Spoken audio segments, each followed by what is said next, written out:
For those of you who don't know, I am a Noosa boy, and Mooloolaba being just down the road, we are famous for our king prawns. And this is a super simple pasta that I'm gonna show you guys how to do. Now, seasoning the water for pasta, there's a very, very simple rule of thumb. It needs to taste like the ocean.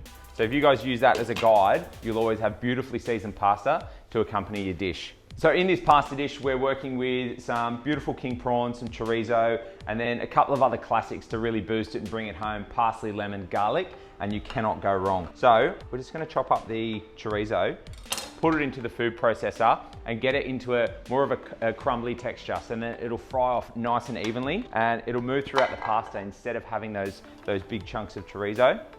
So I'm just gonna give this a quick blitz.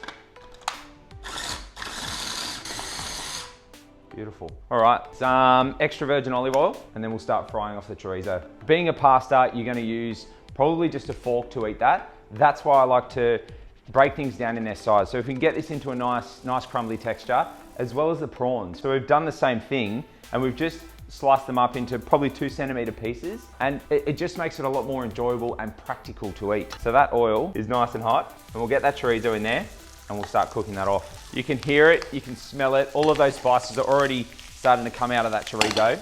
We're just gonna give that a little bit of a hand, break it down. So now, we've just got a few cloves of garlic that we've finely sliced. We're just gonna get them in there, and we'll start cooking that off as well. All right. Probably should have put the pasta in. I would highly recommend that before you start cooking this dish, you put your pasta into boil. That would make a lot more sense.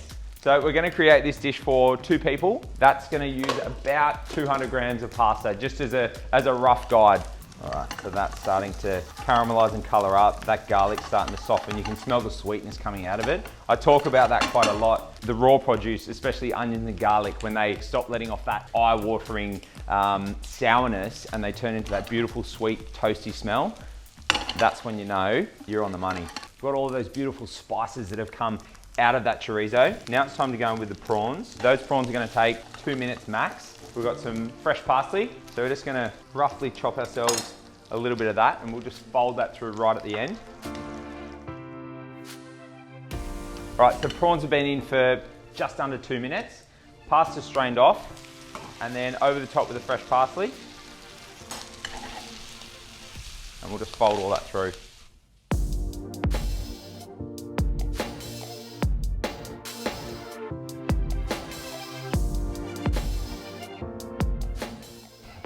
All right, I'm just gonna give that a quick taste. Sorry.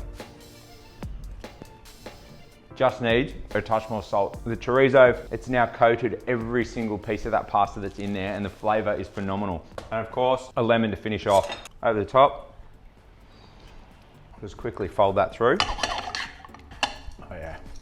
All right, onto the plate. And now, final touch, of course, you've got to have some Parmesan. Whatever you do, Parmesan, be liberal with it. Go for it. Don't hold back. If you're gonna have a pasta, do it properly. Over the top, all this, get everything right down to the last final strands of it. That is one straight out of my repertoire from home. Prawn chorizo pasta, cannot go wrong. Loads of Parmesan. Give it a crack, I hope you enjoy.